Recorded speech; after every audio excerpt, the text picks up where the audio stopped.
The radar screen went dark at exactly 0347 hours, 20,000 feet above the eastern Mediterranean. Captain Sarah Mitchell felt her F-35's warning systems light up like a Christmas tree. Enemy missiles were already in the air, streaking toward her squadron at twice the speed of sound. In 12 minutes, she would either complete the most critical mission of her career or become another casualty of a war that officially didn't exist. But what made this moment extraordinary wasn't the danger, it was that 6 months earlier, her own commanding officer had told her she'd never see combat, because women weren't built for the pressure. Tonight, she wasn't just flying the mission. She was leading it. Before we jump back in, tell us where you're tuning in from. And if this story touches you, make sure you're subscribed, because tomorrow, I've saved something extra special for you. The morning sun cast long shadows across the tarmac at Riverside Air Force Base, Nevada, as the 147th Fighter Squadron Desert Hawks gathered for their weekly squadron meeting. The hangar doors stood open, revealing a line of F-35A Lightning II stealth fighters that represented the pinnacle of American air power. Each aircraft cost more than most people would earn in 10 lifetimes. Their angular surface is designed to slip through enemy radar like ghosts in the sky. The pilots who flew them were supposed to be the best of the best, warriors selected through years of rigorous training and evaluation. At least, that's what the recruitment posters claimed. Inside the squadron-ready room, leather chairs arranged in precise rows faced a large projection screen where mission briefings and training videos played daily. The walls were covered with patches from successful deployments, photographs of previous squadron commanders, and motivational posters featuring fighter jets breaking the sound barrier. Coffee-stained tables held flight manuals, weather reports, and the constant paperwork that followed military aviators everywhere they went. The room smelled of jet fuel, coffee that had been brewing too long, and a particular mixture of confidence and testosterone that seemed to permeate every fighter squadron in the Air Force. Colonel Rick Barnes stood at the front of the room, his uniform crisp despite the early hour.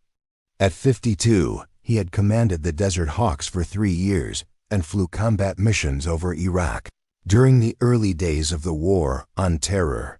His silver hair was cut regulation short and his chest displayed ribbons earned through 2 decades of distinguished service. Barnes was old-school military in every sense. He believed in tradition, hierarchy, and the proven methods that had kept American aviators alive in hostile skies for generations. He also believed that certain truths about combat effectiveness couldn't be changed by policy directives from Washington, no matter how politically correct they might be. Major Jake Thompson occupied the front row, his flight suit perfectly pressed and his confidence evident in every gesture. Thompson had logged over 2,000 hours in various fighter aircraft and recently completed his transition to the F-35 program. His tactical expertise was undeniable, and his ability to execute complex missions under pressure had earned him Barnes' respect and the unofficial position of squadron leader. Thompson carried himself like a man who had never doubted his place in the cockpit, and his opinion carried weight with the other pilots, who looked to him for leadership during both training and deployment operations. Captain Tony Rodriguez sat beside Thompson, nodding along as his commander outlined the morning's training schedule. Rodriguez had earned his reputation during multiple combat deployments, and his experience in close air support missions made him invaluable when working with ground forces. He flew with the kind of precision that came from years of practice and the confidence of someone who had faced real bullets and returned to tell the story.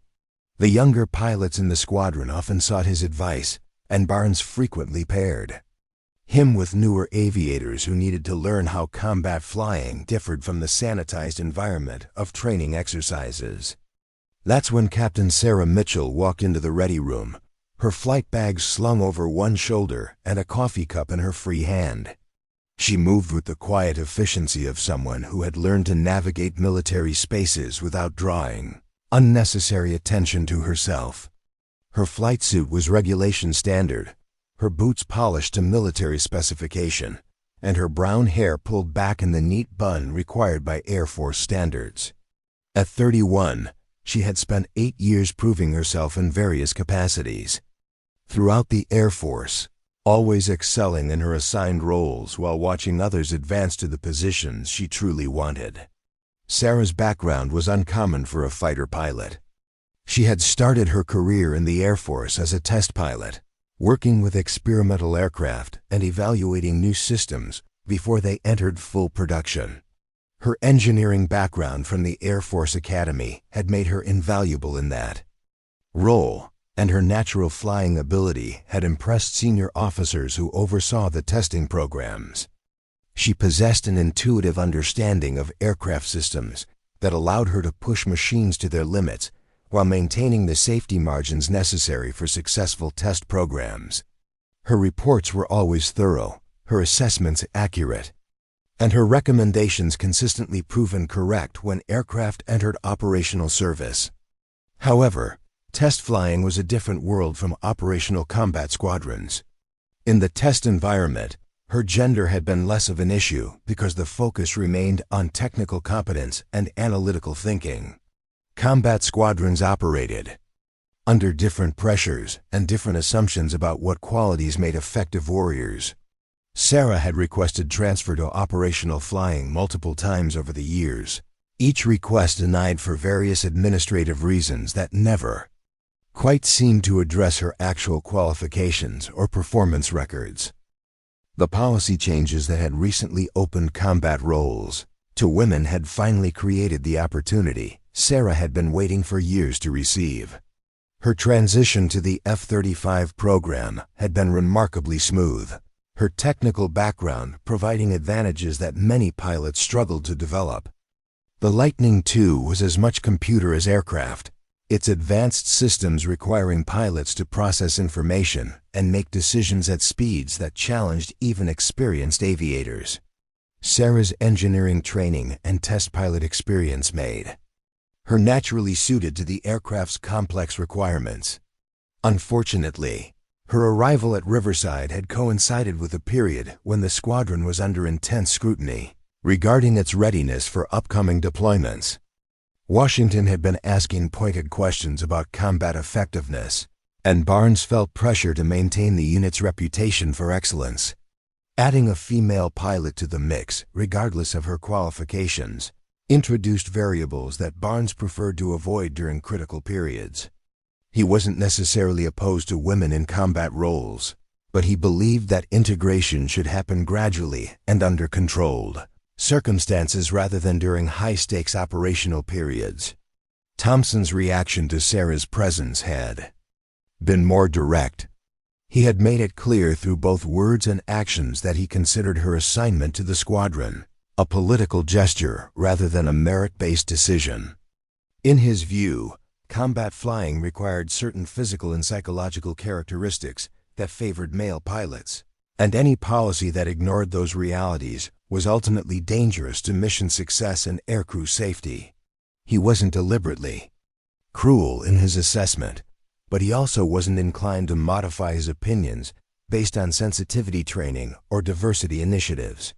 As Sarah took a seat in the back of the ready room, Barnes began outlining the day's training schedule. The squadron would be conducting air-to-air combat exercises, practicing the tactical maneuvers and weapons employment techniques that formed the foundation of fighter pilot skills. The exercises would be demanding, requiring pilots to push both themselves and their aircraft to operational limits while maintaining the situational awareness necessary to survive in contested airspace. Performance during these training missions often determined assignments for actual combat deployments, making every flight an evaluation of pilot capability and readiness. The briefing covered weather conditions, airspace restrictions, rules of engagement for the training exercise, and the specific objectives each pilot would be expected to achieve during the mission. Barnes emphasized that the exercises were being monitored by higher headquarters as part of the squadron's evaluation for an upcoming deployment. to an undisclosed location in the Middle East. The deployment would involve real-world missions against actual threats, making the training results critically important for determining which pilots would be selected for the assignment. Thompson raised his hand to ask about the specific criteria that would be used to evaluate pilot performance during the exercises. Barnes explained that the evaluation would focus on tactical decision-making, weapons employment effectiveness, situational awareness under stress, and the ability to operate as part of a coordinated team. Individual flying skills were assumed to be adequate, given that all pilots had successfully completed F-35 training. But combat effectiveness required additional qualities that could only be assessed through realistic training scenarios. As the briefing continued, Sarah noticed that she was not included in the initial flight assignments for the air-to-air exercises. Instead, Barnes assigned her to fly a solo proficiency mission designed to familiarize new pilots with local airspace and basic aircraft systems. The mission would keep her away from the competitive aspects of the training exercises while allowing her to demonstrate basic competency in the F-35. It was the kind of assignment typically given to pilots who needed additional experience before participating in advanced tactical training. After the briefing ended and most pilots headed toward the flight line to begin their pre-flight preparations, Thompson approached Sarah with what appeared to be a friendly smile. His tone was conversational, almost mentoring, as he explained that the squadron had developed its training methods through years of experience and proven results. He suggested that she might benefit from additional simulator time before attempting the more challenging aspects of fighter pilot training, noting that the F-35 was significantly more demanding than the test aircraft she had previously flown. Rodriguez joined the conversation, adding that combat flying required pilots to make split-second decisions under extreme stress, while maintaining formation discipline and tactical awareness. He mentioned that many experienced pilots had struggled with the transition to combat operations, and that there was no shame in taking additional time to develop the necessary skills.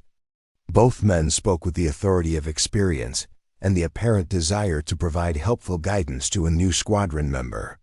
Sarah listened politely to their advice while mentally noting that neither man had bothered to review her actual flight records or training history.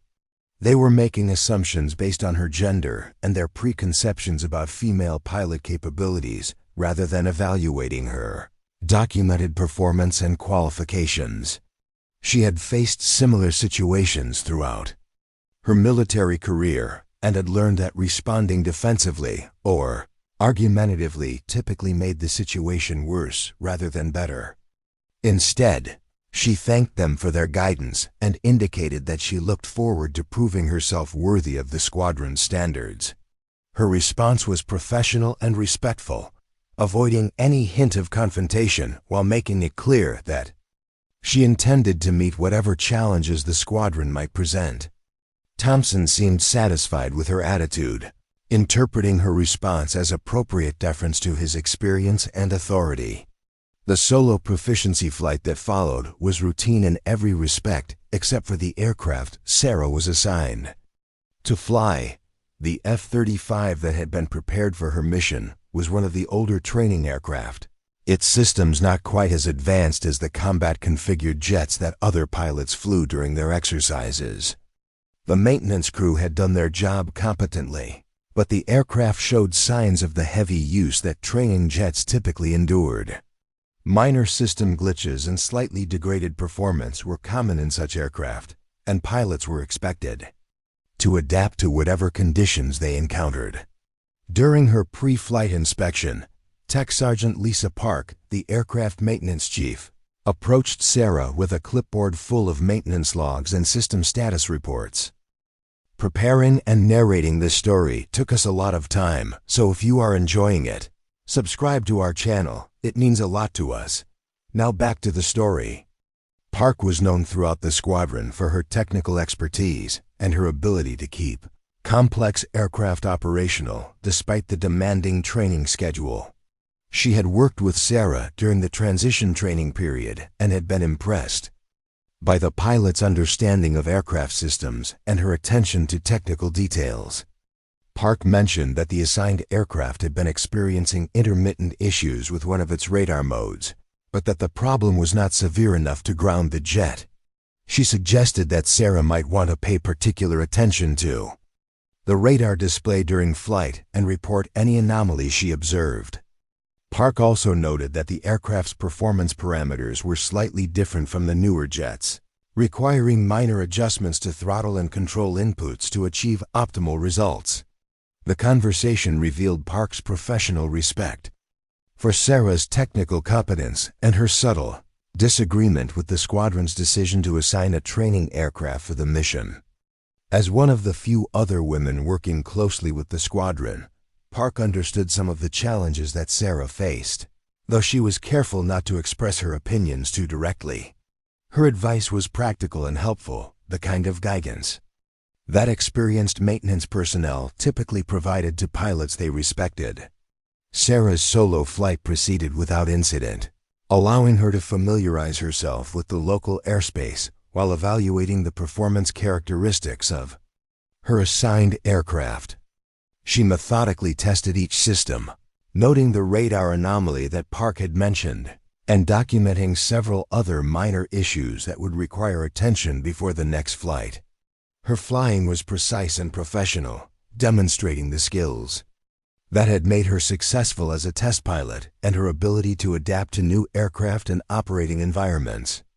Upon landing, Sarah completed a thorough debrief with the maintenance team, providing detailed information about aircraft performance and the various system issues she had observed during flight. Her technical knowledge and clear communication impressed the ground crew, who appreciated working with pilots who understood the complexity of modern fighter aircraft. Park made notes about the items that would require attention before the aircraft's next mission, grateful for the thoroughness of Sarah's report.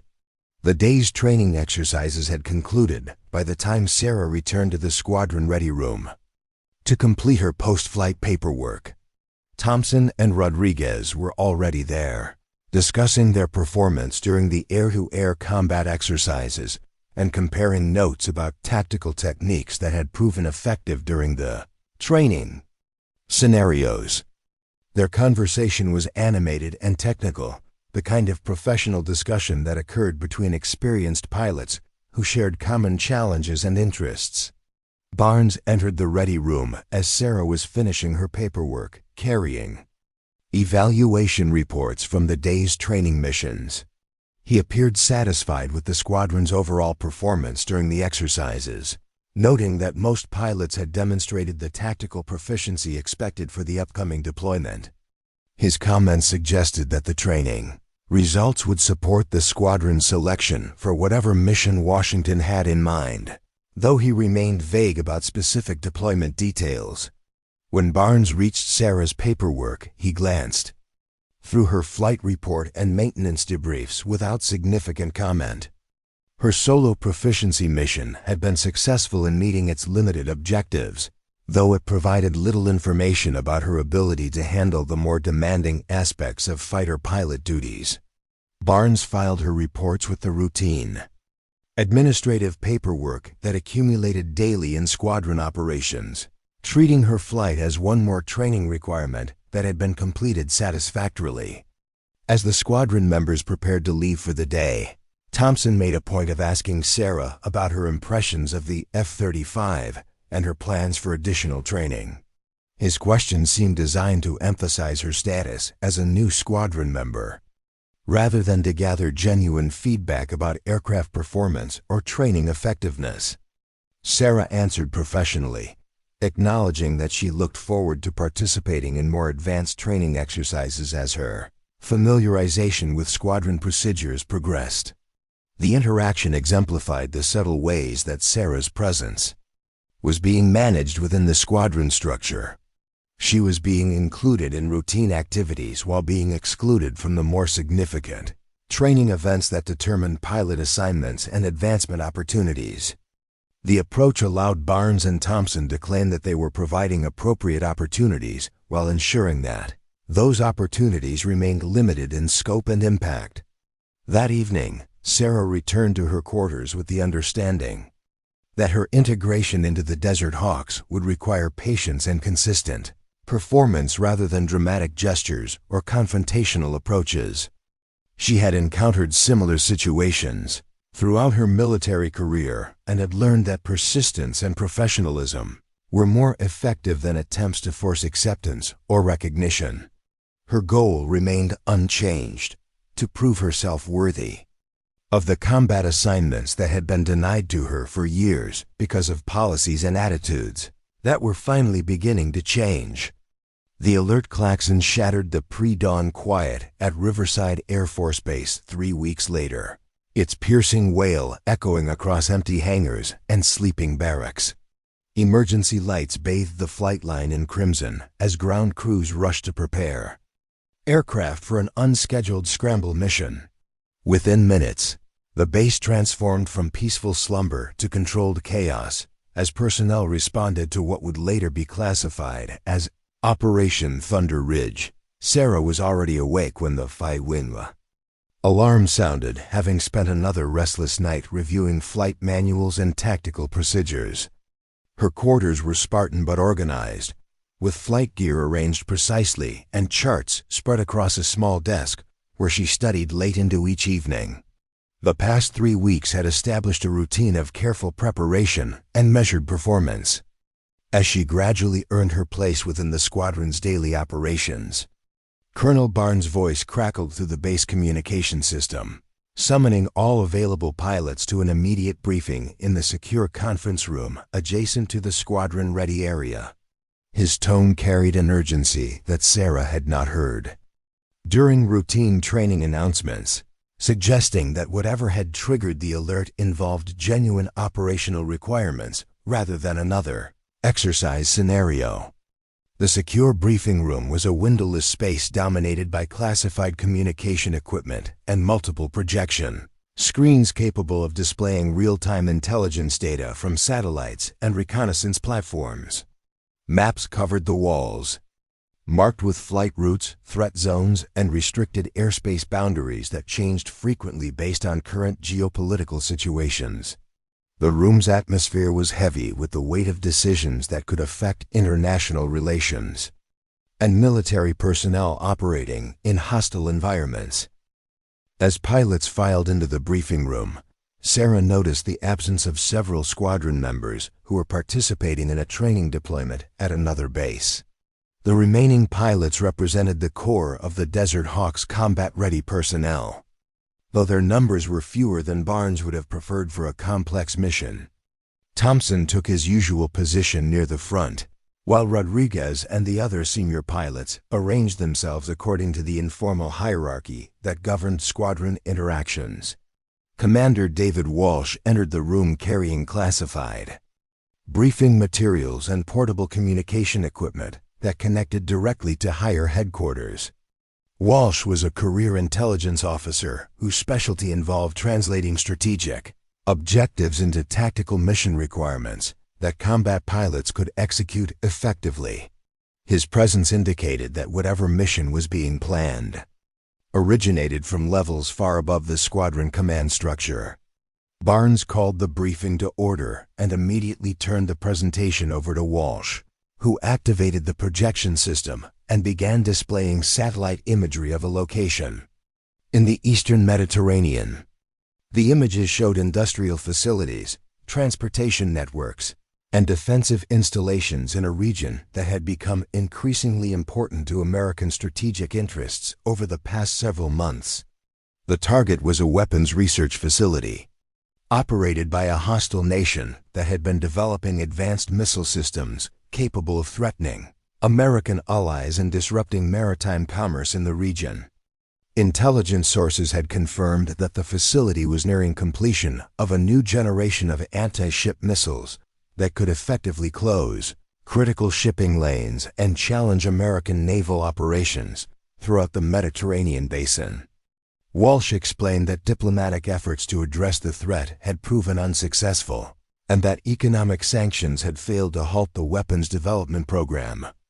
Military action had been authorized at the highest levels of government, with specific instructions that the mission be conducted with minimal risk of civilian casualties and maximum deniability regarding American involvement. The facilities' location presented significant tactical challenges that made conventional attack methods impractical. Surrounded by populated areas and protected by sophisticated air defense systems, the target required precision weapons delivery and stealth capabilities that only the F-35 platform could provide effectively. The mission would involve penetrating heavily defended airspace, identifying specific target components within the facility, and destroying critical equipment while avoiding collateral damage. Walsh continued his briefing by outlining the threat environment that the attacking aircraft would encounter during the mission. The facility was protected by multiple layers of surface-to-air missile systems, including advanced radar-guided weapons capable of engaging stealth aircraft under certain conditions. Electronic warfare capabilities in the region could disrupt navigation and communication systems, while enemy fighters operating from nearby bases posed additional risks to American aircraft. The mission window was extremely narrow, determined by satellite coverage, weather conditions, and the operational schedules of various defensive systems protecting the target area. Intelligence indicated that the facility's most critical components would be vulnerable for less than 2 hours during a shift change that occurred every 72 hours. Missing this window would mean waiting another 3 days for the next opportunity, during which time the weapons program might achieve operational capability. Barnes studied the mission requirements carefully before addressing the assembled pilots. The complexity of the operation demanded exceptional flying skills, tactical expertise, and the ability to adapt to changing conditions while operating in contested airspace far from friendly territory. Success would require precise coordination between multiple aircraft and flawless execution of complex tactical procedures under extreme stress. The colonel's gaze moved slowly around the room as he evaluated which pilots possessed the necessary qualifications for such a demanding mission. Thompson's experience and tactical knowledge made him an obvious choice for mission leadership, while Rodriguez's combat record demonstrated his ability to perform under pressure. Several other pilots had the technical skills required, though their experience in actual combat operations was limited. When Barnes' attention reached Sarah, his expression revealed the internal conflict he was experiencing regarding her potential inclusion in the mission roster. Her technical competence was undeniable, and her understanding of F-35 systems exceeded that of most pilots in the squadron. However, her lack of combat experience and the political implications of assigning a female pilot to such a high-profile mission created complications that Barnes preferred to avoid. Thompson sensed the colonel's hesitation and spoke up to address what he perceived as an obvious command decision. He recommended that the mission be limited to pilots with proven combat experience, arguing that the complex threat environment left no margin for error or on-the-job training. His suggestion carried the implicit message that Sarah should be excluded from consideration, based on her newcomer status and lack of operational deployment history. Rodriguez nodded in agreement with Thompson's assessment, adding that the mission's success could affect broader strategic objectives, and that pilot selection should prioritize proven capability over diversity considerations. His comments were carefully phrased to avoid direct reference to gender, while making his position clear regarding the criteria that should govern mission assignments. Sarah remained silent during this exchange, recognizing that advocating for her own inclusion would likely be counterproductive and could reinforce perceptions that she expected special consideration rather than merit-based treatment. Her military training had taught her to accept command decisions professionally, while continuing to prepare for whatever opportunities might arise in the future. Walsh interrupted the discussion by presenting additional intelligence regarding the mission's technical requirements. The weapon systems protecting the target facility included radar frequencies and tracking capabilities that pose specific challenges to F-35 operations. Successful mission completion would require pilots who thoroughly understood the aircraft's stealth characteristics and could employ electronic countermeasures effectively while maintaining formation discipline. The intelligence officer's presentation included detailed analysis of the electromagnetic environment surrounding the target, showing how various defensive systems could interact to create coverage gaps that attacking aircraft might exploit. The analysis revealed that mission success would depend heavily on precise timing and coordination, rather than simply overwhelming the defenses with superior firepower. As Walsh continued his technical briefing, it became apparent that the mission would require capabilities that extended beyond traditional fighter pilot skills. The attacking aircraft would need to serve multiple roles during the operation, including reconnaissance, electronic warfare, and precision strike functions. Pilots would be required to process complex information from multiple sources while making tactical decisions that could affect the entire mission's outcome. Barnes listened to Walsh's presentation with growing appreciation for the mission's complexity and the specialized knowledge required for successful execution. The operation would challenge even experienced pilots, demanding levels of technical expertise and systems integration that many combat veterans had never developed during conventional deployments. The colonel's thinking began to shift as he considered which pilots possessed the necessary combination of technical knowledge and operational capability. Thompson's leadership qualities were valuable, but his understanding of advanced F-35 systems was less comprehensive than optimal for such a demanding mission. Rodriguez's combat experience was important, but his background was primarily in close air support rather than the multi-role operations that Operation Thunder Ridge would require.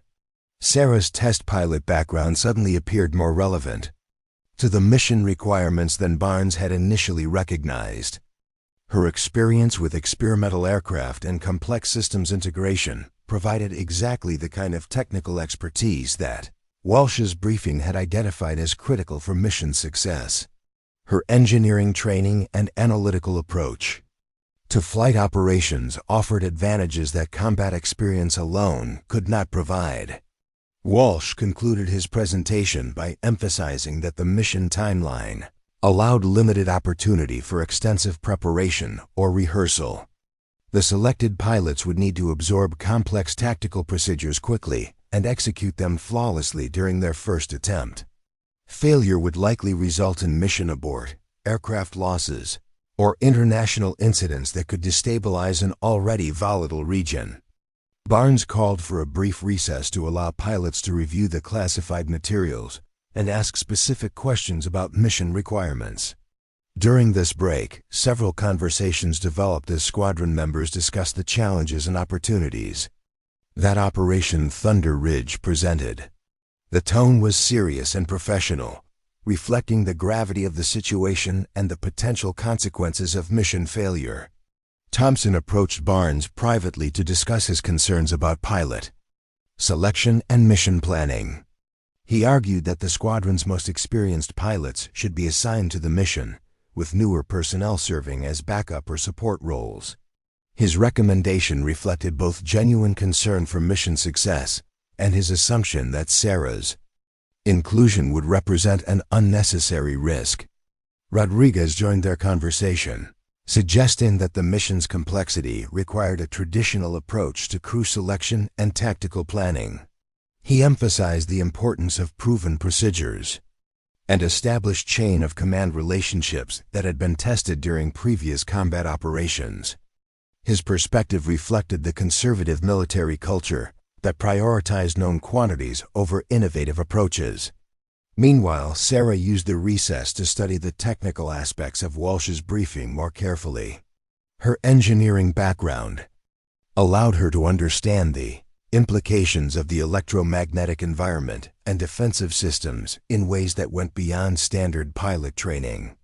She began to see tactical opportunities and potential solutions that might not be apparent to pilots with less technical expertise. Tech Sergeant Park approached Sarah during the break, having been summoned to provide maintenance support for whatever mission was being planned. Park's presence indicated that aircraft preparation would begin immediately following pilot selection, with maintenance crews working around the clock to ensure optimal aircraft performance. Her technical expertise would be crucial for configuring F-35 systems to meet the specific requirements of Operation Thunder Ridge. Park's conversation with Sarah revealed her awareness of the pilot selection discussions taking place among the squadron leadership.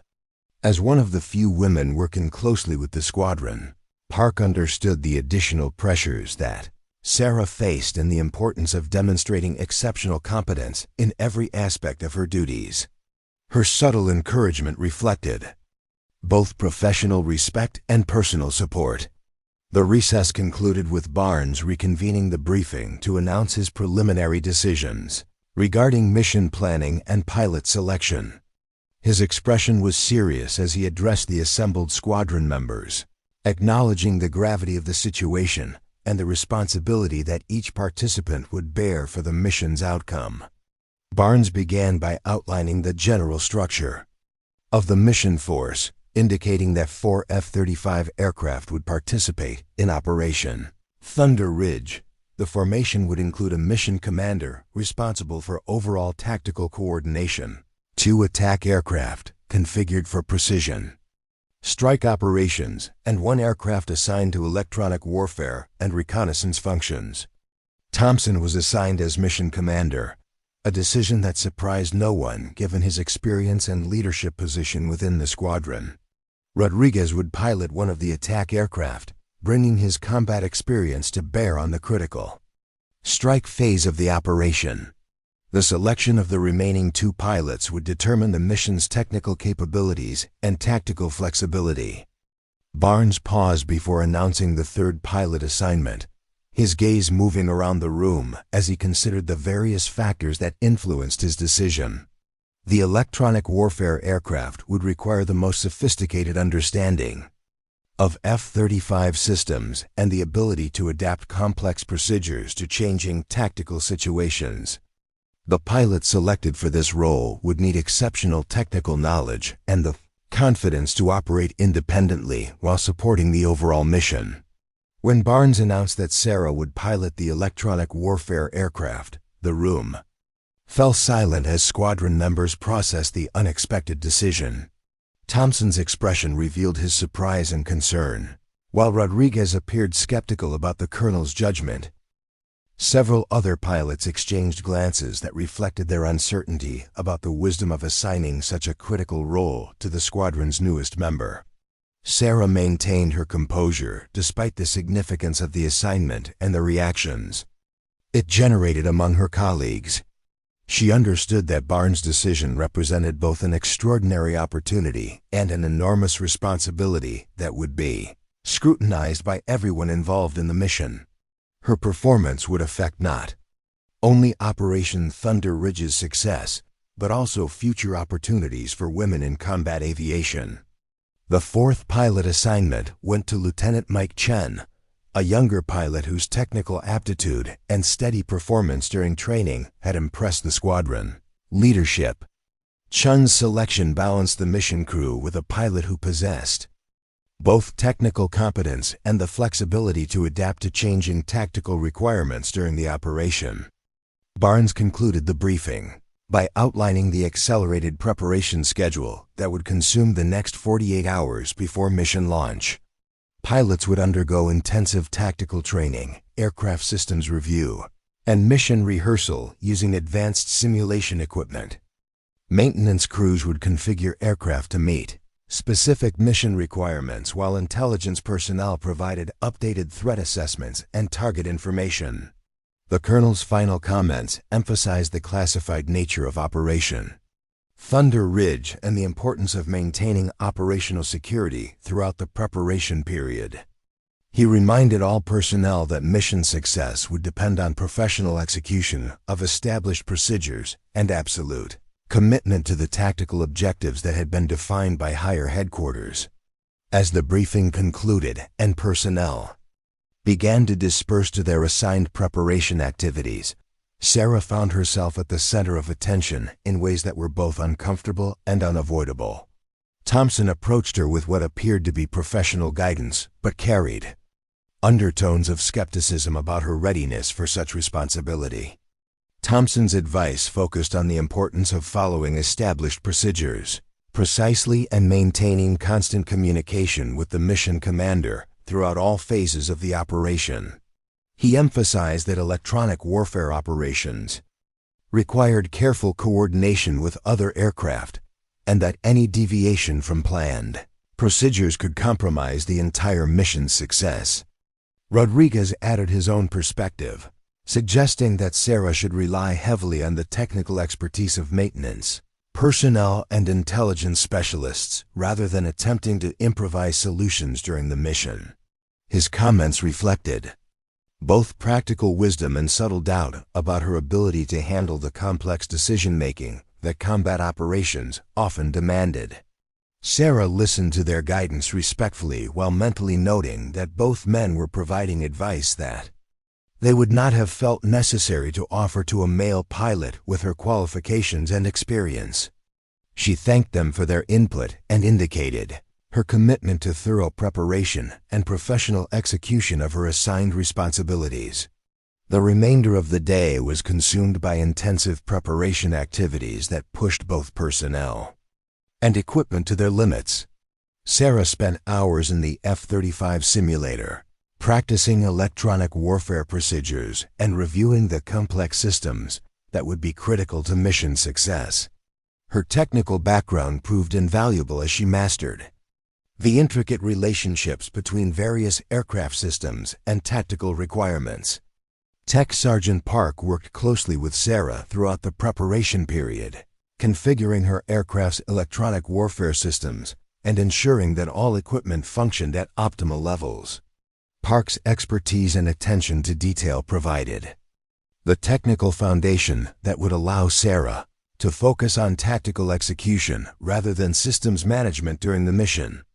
As evening approached and the squadron prepared for a final night of rest before mission launch, Sarah reflected on the extraordinary opportunity that Colonel Barnes had provided and the responsibility she now carried. Tomorrow would determine whether her years of preparation and dedication had equipped her for the challenges that lay ahead, and whether the barriers that had limited women's participation in combat aviation were finally beginning to crumble. The mission briefing room hummed with electronic equipment as the final intelligence update downloaded from satellite feeds at 0430 hours. Operation Thunder Ridge had reached the point of no return, with aircraft fueled, weapons loaded, and crews suited up for what intelligence analysts were calling the most technically challenging strike mission attempted in the past decade. The target window would open in exactly 6 hours and 17 minutes, giving the four-ship formation barely enough time to reach the eastern Mediterranean and execute their attack before enemy shift changes closed the opportunity. Sarah completed her final equipment checks in the squadron life support shop, where specialized technicians had spent the night configuring her survival gear and communication systems for the unique requirements of her electronic warfare role. Her helmet contained advanced displays that would provide real-time information about enemy radar systems, missile threats, and communication intercepts throughout the target area. The technology was so classified that even discussing its capabilities required special security clearances that most military personnel would never obtain. The weight of responsibility had settled around Sarah like a physical presence during the final preparation hours. Her aircraft carried not only her own survival, but electronic systems capable of protecting the entire formation from detection and engagement by enemy defenses. If her countermeasures failed or her tactical decisions proved incorrect, Thompson, Rodriguez, and Chun could find themselves facing sophisticated missile systems without adequate protection. Tech Sergeant Park had worked through the night to optimize every system on Sarah's F-35, running diagnostic tests and calibrating electronic warfare equipment with the precision of a master craftsman. Park understood that the success of Operation Thunder Ridge would depend as much on maintenance excellence as pilot skill, and she had invested her reputation in ensuring that Sarah's aircraft would perform flawlessly when lives hung in the balance. The electronic warfare pod mounted beneath Sarah's aircraft contained technology that represented decades of development and billions of dollars in research investment. Its capabilities were so advanced that enemy nations would pay enormous sums simply to examine its components, making aircraft recovery a critical consideration in mission planning. If Sarah's F-35 was damaged during the mission, she had been briefed on procedures for destroying the classified equipment before ejection or capture. Colonel Barnes conducted the final crew briefing in a secure facility adjacent to the flight line, where last-minute intelligence updates could be incorporated into tactical planning without compromising operational security. The briefing room's atmosphere was tense with anticipation and the weight of decisions that would soon determine mission success or failure. Each pilot understood that they were about to attempt something that pushed both technology and human capability to their absolute limits. Commander Walsh presented the final intelligence picture, showing enemy force dispositions that had been updated within the past 2 hours based on reconnaissance satellite passes and signals intelligence collection. The defensive systems protecting the target had been reinforced overnight, with additional radar installations and mobile missile units positioned to create overlapping coverage that would challenge even advanced stealth technology. The target facility itself had shown increased activity during the past 12 hours, with personnel movements and communication traffic suggesting that weapons testing was approaching a critical phase. Intelligence analysts believed that delaying the mission beyond the current window could result in the completion of missile systems capable of threatening American forces throughout the region. Walsh's briefing included weather updates that showed deteriorating conditions developing over the target area, with cloud cover and atmospheric disturbances that could affect both navigation and weapons delivery. The weather would provide some concealment for the attacking aircraft, but it would also complicate target identification and increase the difficulty of precision weapons employment. Thompson studied the updated intelligence carefully, asking detailed questions about enemy capabilities and defensive procedures that could affect his tactical decisions during the mission. His experience as a mission commander was evident in the thoroughness of his preparation and his understanding of how small details could determine the difference between success and catastrophe. Rodriguez focused on weapons employment procedures and target identification requirements that would govern his attack phase responsibilities. The precision munitions carried by his aircraft were capable of destroying specific building components without causing broader damage, but their effectiveness depended on accurate delivery under combat conditions that no training exercise could fully replicate. Chun asked questions about communication procedures and backup plans that reflected his role as the formation's most junior member, while demonstrating his commitment to understanding every aspect of the mission. His technical knowledge and steady performance during preparation had earned the respect of more experienced pilots, who initially questioned his selection for such a demanding operation. Sarah's questions focused on the electronic environment and defensive systems that her aircraft would need to counter during the mission. Her technical background allowed her to understand the complex interactions between various enemy systems and identify vulnerabilities that could be exploited through precise electronic warfare techniques. Her analysis revealed tactical opportunities that had not been apparent to pilots with less specialized knowledge. Barnes concluded the briefing by reviewing the rules of engagement and abort criteria that would govern tactical decisions during the mission. The political sensitivity of Operation Thunder Ridge required absolute precision in targeting and strict adherence to procedures designed to minimize the risk of civilian casualties or international incidents that could escalate beyond military control. The walk to the aircraft felt longer than usual as each pilot carried The weight of final preparations and the knowledge that the next few hours would test everything they had learned throughout their military careers.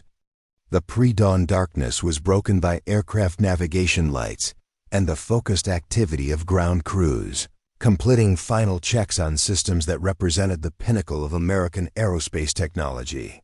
Sarah's F-35 sat under portable work lights that illuminated every surface while technicians performed last-minute inspections and system verification procedures. The aircraft's angular stealth design looked alien in the artificial lighting, its faceted surfaces designed to deflect radar energy while concealing the advanced technology that made such missions possible.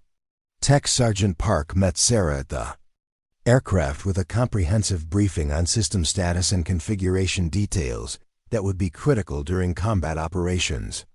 Every electronic warfare system had been tested and calibrated to optimal performance levels, while backup procedures had been programmed for contingencies that mission planners hoped would never occur. The pre-flight inspection revealed an aircraft in perfect mechanical condition, with all systems operating within specifications and no discrepancies that could affect mission performance. Sarah's methodical approach to the inspection process reflected her test pilot background and her understanding that thorough preparation was essential for survival in contested airspace. Climbing into the cockpit felt like entering a technological cathedral where every switch, display, and control had been designed to extend human capability into realms that previous generations of pilots could never have imagined. The F-35 systems came alive as Sarah completed her startup procedures, with multiple displays providing information about aircraft status, mission parameters, and the electronic environment surrounding Riverside Air Force Base. Radio checks with the other members of the formation confirmed that all aircraft were ready for departure, and that communication systems were functioning properly. Thompson's voice carried the confidence of experience as he reviewed final coordination procedures and confirmed that each pilot understood their specific responsibilities during the mission.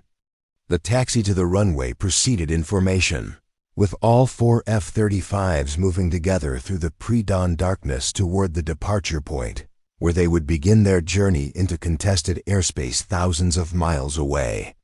Ground crews lined the taxiway to watch the departure, understanding that they were witnessing a mission that would become part of Air Force history regardless of its outcome. Tower clearance came precisely on schedule, with air traffic controllers coordinating the departure to ensure that Operation Thunder Ridge aircraft cleared American airspace without conflicting with civilian traffic or compromising operational security.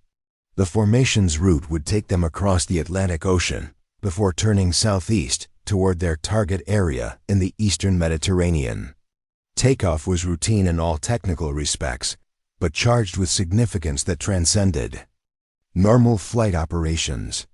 As Sarah's aircraft lifted off from Riverside's runway, she understood that she was crossing a threshold that no woman had crossed before in American military aviation. Her performance during the next several hours would affect not only Operation Thunder Ridge's success, but the future opportunities available to women throughout the combat aviation community. The initial flight phase involved standard navigation and communication procedures as the formation climbed to cruising altitude and established contact with air refueling tankers positioned along their route. The F-35s would need multiple fuel transfers during the long flight to the target area, requiring precise coordination and flawless execution of procedures that left no margin for error. As American airspace fell behind them and the formation headed out over the Atlantic Ocean, Sarah began monitoring electronic signals and communication traffic that would provide early warning of enemy surveillance activities. Her electronic warfare systems were already collecting information about radar installations and defensive networks that could threaten the mission during its later phases. The electronic environment over the ocean was relatively benign, with only routine civilian radar systems and maritime surveillance networks operating in the area. However, Sarah's equipment detected increasing levels of military communication traffic as they approached the halfway point of their journey, suggesting that enemy forces were maintaining higher than normal alert levels throughout the region. Thompson conducted periodic radio checks to ensure that formation integrity was maintained, and that all aircraft systems continued to function properly during the long over-water flight. The mission timeline was precise, with every phase carefully calculated to ensure arrival at the target during the narrow window when defensive systems would be most vulnerable to attack. Air refueling operations were conducted with military precision, each aircraft taking on fuel from specialized tanker aircraft that had positioned themselves along the route to provide support for Operation Thunder Ridge. The refueling process required pilots to maintain precise formation positions, while connecting to fuel transfer systems that operated at the limits of technology and human capability. Sarah's refueling went smoothly, with her technical understanding of aircraft systems helping her maintain optimal performance throughout the fuel transfer process.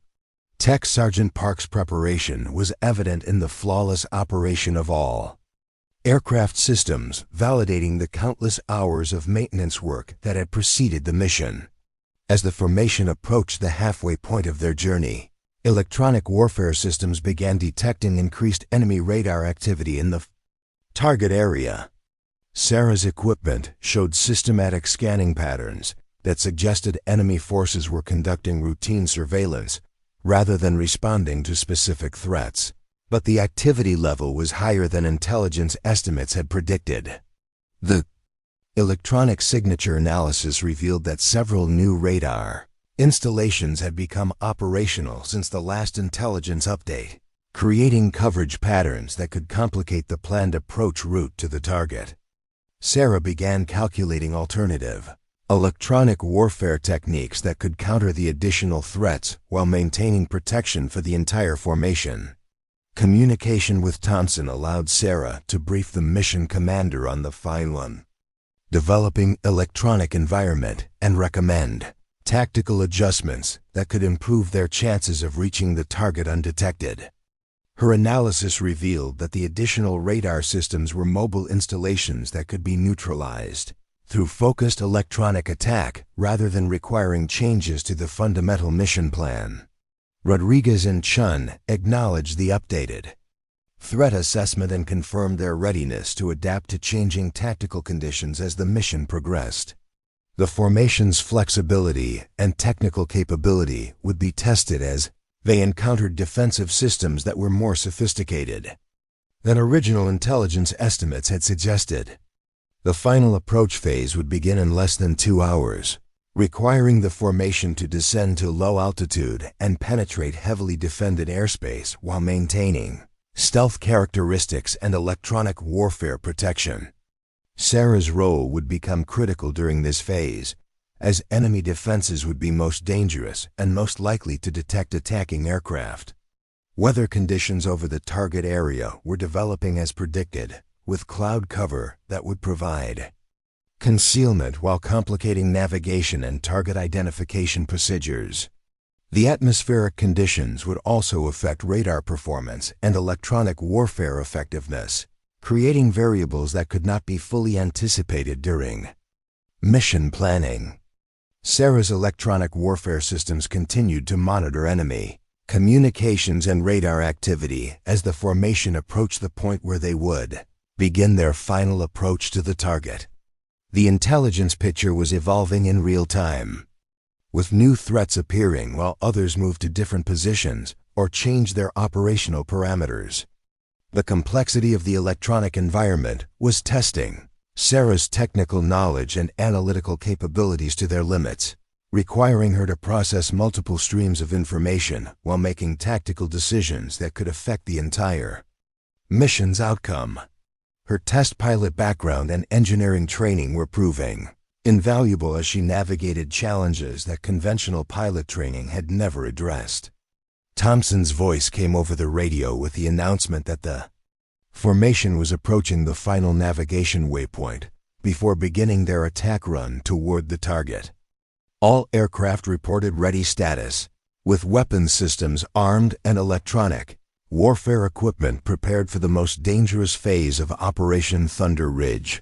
Sarah's displays showed enemy defensive systems at full operational capability, with radar installations and missile sites positioned to create overlapping coverage that would challenge even the F-35's advanced stealth technology.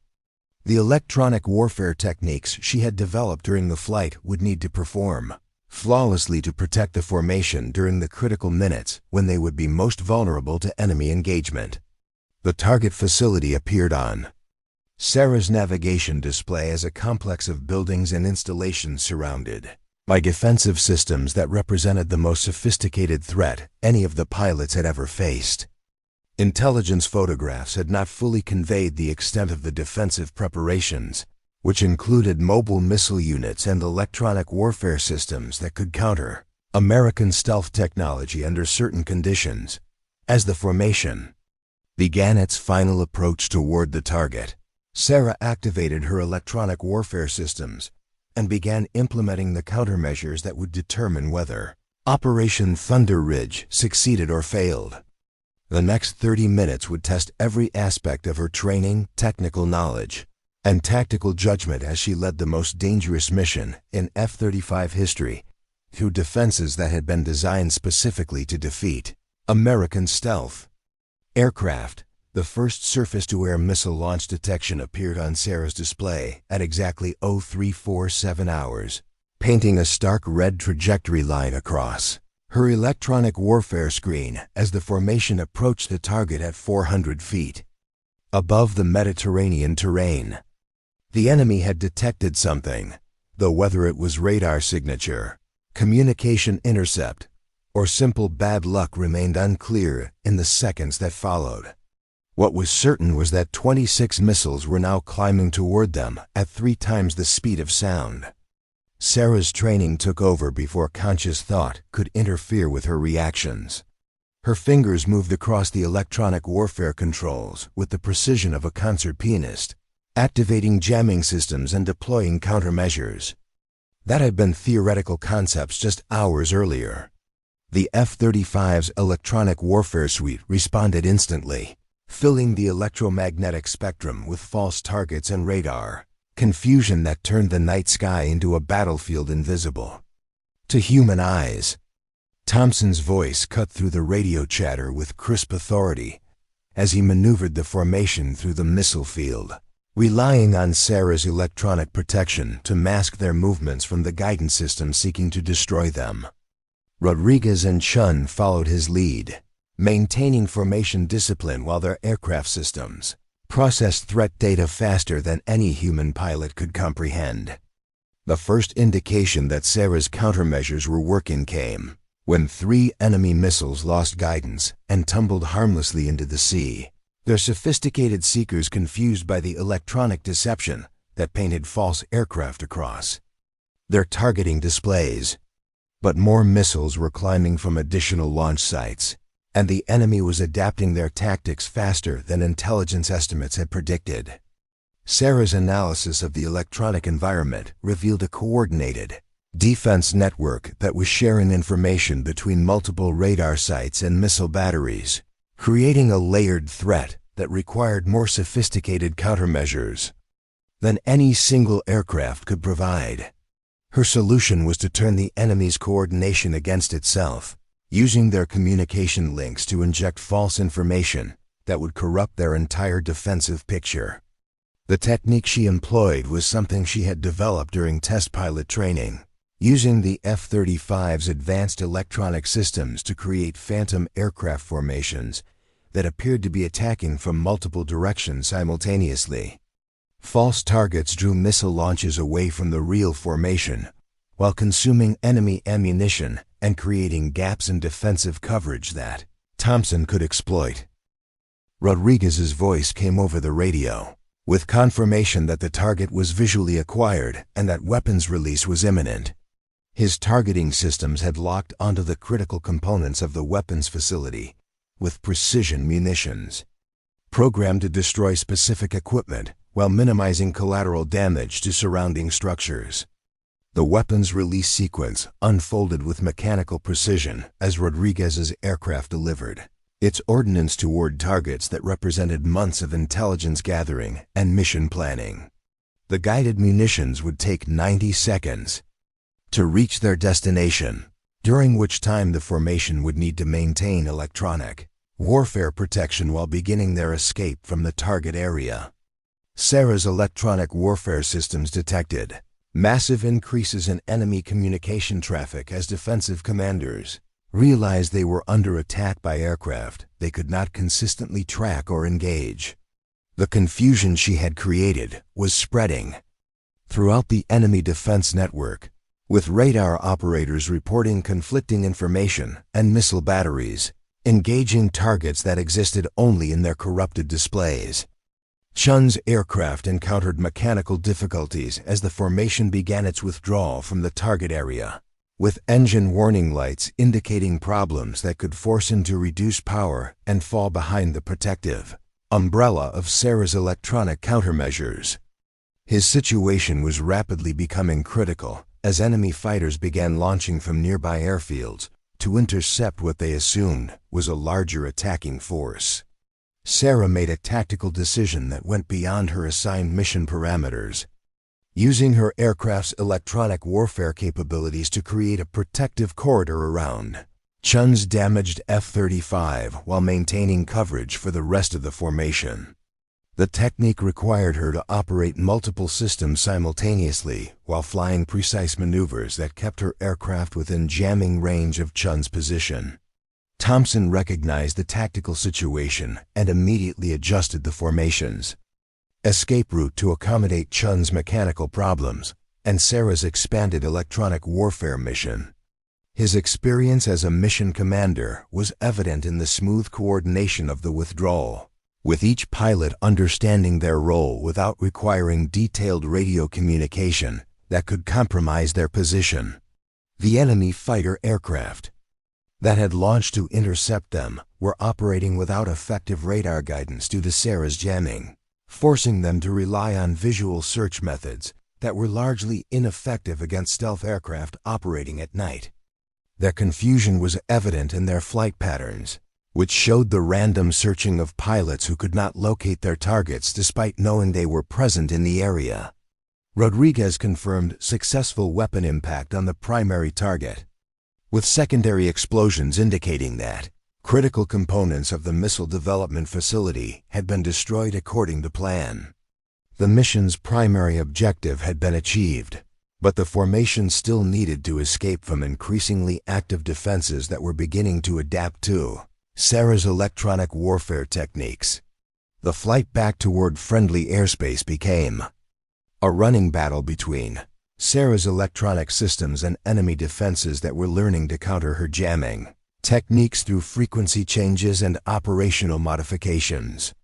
Her technical background proved crucial as she adapted her countermeasures in real time, staying ahead of enemy attempts to regain radar contact with the formation. Chun's aircraft problems worsened during the withdrawal, with engine parameters indicating that complete power loss was possible at any moment. Sarah positioned her F-35 to provide maximum electronic protection while Thompson coordinated with air rescue forces that were standing by to assist if ejection became necessary. The formation reached the first air refueling point with all aircraft intact, though Chun's mechanical problems required immediate attention from maintenance personnel who were waiting at a forward operating base. Sarah's electronic warfare protection had been instrumental in getting the damaged aircraft to safety, demonstrating capabilities that exceeded anything her squadron colleagues had previously witnessed. During the refueling operation, Thompson acknowledged Sarah's performance over the radio, noting that her electronic warfare techniques had been critical to mission success and the survival of all formation members. His tone carried the respect of a combat veteran who had seen exceptional performance under the most demanding conditions. Rodriguez added his own assessment of Sarah's contributions, admitting that her technical expertise had exceeded his expectations and proven essential to the mission's success. His comments represented a significant change in attitude from a pilot who had initially questioned her readiness for combat operations. The return flight to Riverside Air Force Base proceeded without incident, though all 4 pilots remained alert for potential threats from enemy forces that might attempt to track them back to their home station.